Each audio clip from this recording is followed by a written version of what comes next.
Hello friends, I am Seema Sharma from Tutorpedia. Gender school and society paper 5 है जो BEd second year का है। उसके अंदर से मैंने एक वीडियो आपके साथ शेयर करी थी जिसके अंदर मैंने शायद 15 क्वेश्चंस आप लोगों से शेयर किए थे।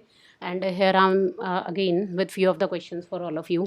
सो स्टार्ट करते हैं जेंडर स्कूल एंड सोसाइटी से। क्वेश्चन नंबर फर्स्ट है हमारा, which of the following word is derive from the word communist. Communist से कौन सा वर्ड डिराइव हुआ है? रिसोर्सेज, सोसाइटी, कम्युनिटी या फिर नन ऑफ द अबव। ये फ्रेंड्स जो ए ऑप्शन है ना हमारा रिसोर्सेज, उसके अंदर मेरी स्पेलिंग थोड़ी गलत हो गई है। It's not recourses, it's resources. So please consider it. C नहीं है वो एस है। ठीक है, तो इतना तो पता चल ही गया होगा आप लोगों को। It's okay. तो कम्युनिस्ट, कम्युनिस्ट क्या है? कम्युनिस्ट वर्ड डिराइव हुआ है, कम्युनिस्ट से वर्ड डिराइव हुआ है community. That is option number C. ठीक है ना, वो देखते ही पता चल रहा है। It's easy one.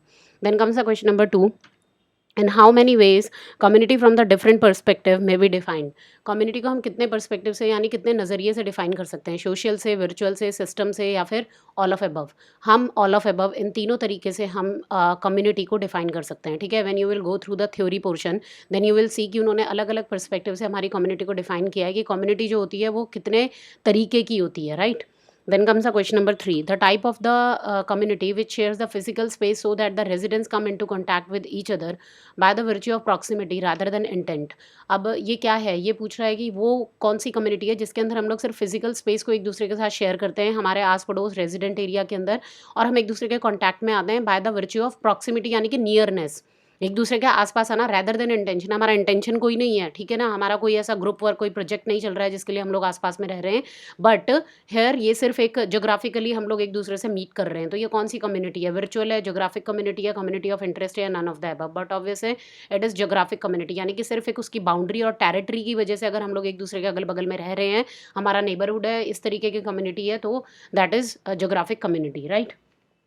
Then comes the question number 4th. The group of the people who interact via communication media rather than face to face is termed as। आज की डेट में आप देख रहे हैं कि हम लोग ग्रुप ऑफ पीपल कैसे इंटरेक्ट कर रहे हैं। जूम पे मीटिंग होती है, गूगल मीट पे एग्जाम्स लिए जा रहे हैं, ठीक है। तो ये सब कुछ क्या है? ये कम्युनिकेशन मीडिया है rather than face to face. हम लोग फेस टू फेस किसी के सामने नहीं बैठे हुए हैं, but still we are contacting with each other, right.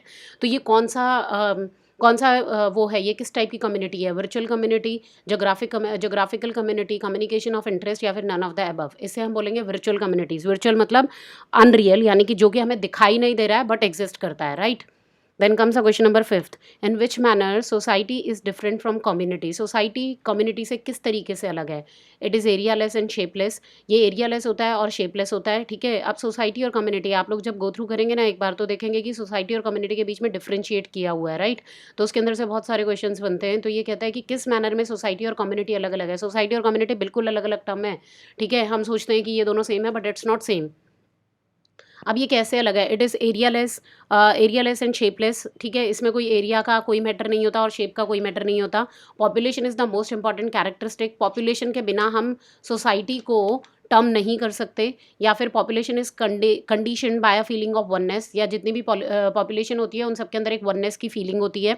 और society has heterogeneity and because of its wide scope and field can embrace the people having different conflict. और सोसाइटी के अंदर क्या है? एक हेट्रोजिनिटी होती है, ठीक है, क्योंकि उसका स्कोप बहुत बड़ा होता है और वो बहुत सारे लोगों को अलग अलग, अगर उनके कोई विचार भी अलग अलग है, किसी बात पे डिस्प्यूट्स हो रहे हैं, कॉन्फ्लिक्ट्स हो रहे हैं, तो भी वो उन लोगों को एम्ब्रेस कर लेता है, ठीक है। तो ये पूछ रहा है कि किस तरीके से सोसाइटी और कम्युनिटी अलग है। इन चारों पॉइंट में से कौन है जो इन दोनों को डिफरेंशिएट कर रहा है? It is point number B, that is population is the most important characteristic. Population society का मोस्ट इंपॉर्टेंट कैरेक्टरिस्टिक नहीं होता। पॉपुलेशन कम्युनिटी का मोस्ट इंपॉर्टेंट कैरेक्टरिस्टिक होता है, सोसाइटी का कैरेक्टरिस्टिक नहीं होता, ठीक है। Because it is area less and shapeless.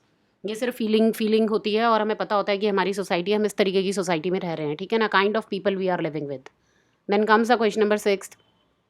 What are the advantages of the community in socialisation.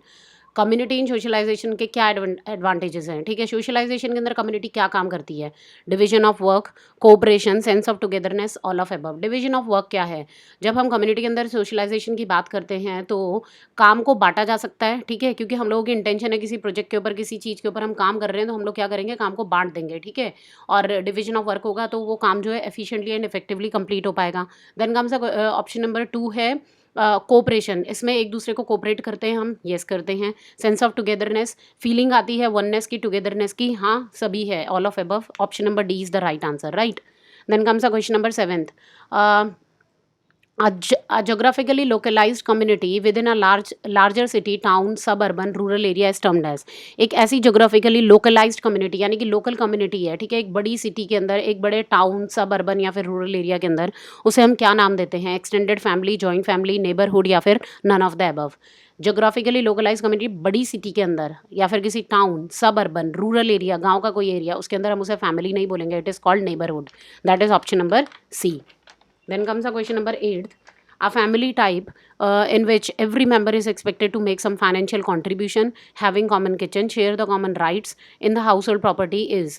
एक ऐसा फैमिली टाइप जिसके अंदर हर मेंबर से कोई ना कोई फाइनेंशियल कंट्रीब्यूशन एक्सपेक्ट किया जाता है कि वो फाइनेंशियली कंट्रीब्यूट करेंगे, सबके कॉमन किचन होगी, सबके कॉमन राइट्स होंगे हाउस होल्ड प्रॉपर्टी के अंदर। इस तरीके की फैमिली को क्या बोला जाता है? Nuclear family, neighbourhood, joint family या फिर extended family. It is termed as joint family. That is option number C. ठीक है, जॉइंट फैमिली बोला जाता है जिसके अंदर पता ही है आप लोगों को कि मतलब सारे फैमिली मेम्बर्स एक साथ मिलकर के रहते हैं, कॉमन किचन होती है, ठीक है, और रिस्पॉन्सिबिलिटीज़ को सब लोग मिलकर के शेयर करते हैं and so on. Then comes the question number 9th। The structure of the extended family include. Extended family का स्ट्रक्चर कैसा होता है? ठीक है, ग्रैंड पेरेंट्स, क्या क्या आते हैं उसके अंदर? Grand parents, great grand parents भी होते हैं, aunt and uncle, great uncles and aunts होते हैं उसमें, कजन्स होते हैं, ऑल ऑफ एबव, या फिर ये सभी, ऑल ऑफ एबव, ये सभी मिलकर के एक पूरा का पूरा एक्सटेंडेड फैमिली का स्ट्रक्चर जो है वो ड्रॉ करते हैं। यानी कि फैमिली एक्सटेंशन किस तरीके का होता है, उसका स्ट्रक्चर कैसा होता है, कैसा दिखाई देता है, उसमें ये सभी लोग होते हैं। Then comes the question number 10th. In India, the son's family is often staying in the same house is termed as। अगर जो सन की फैमिली है और वो सेम हाउस के अंदर अगर रह रही है तो उसे हम क्या बोलेंगे? Joint family, patriarchal family, nuclear family या फिर नन ऑफ द अबव। उसे कहा जाता है पैट्रियार्चल सोसाइटी। ठीक है ना, पैट्रियार्चल सोसाइटी के अंदर ये पैट्रियार्चल सोसाइटी इंडिया के अंदर इस टर्म को नाम दिया गया है जिसके अंदर सन की जो फैमिली होती है it is staying in the same house. ठीक है, that is option number B. ये एक पर्टिकुलर टर्म है इसके लिए, और दूसरी दूसरी सोसाइटीज़ के अंदर इसको अलग अलग नाम से जाना जाता है। So option number B is the right answer. तो ये 10 क्वेश्चन थे जेंडर, स्कूल एंड सोसाइटी में से, topic neighbourhood, society and community के अंदर से। And if you are finding it helpful then please like, share and subscribe. और share ज़रूर करें जिनको ज़रूरत है और जिनके MCQs टाइप क्वेश्चन आने वाले हैं उनको बहुत हेल्प होगी इससे। And so soon I will come with the next video. Thank you.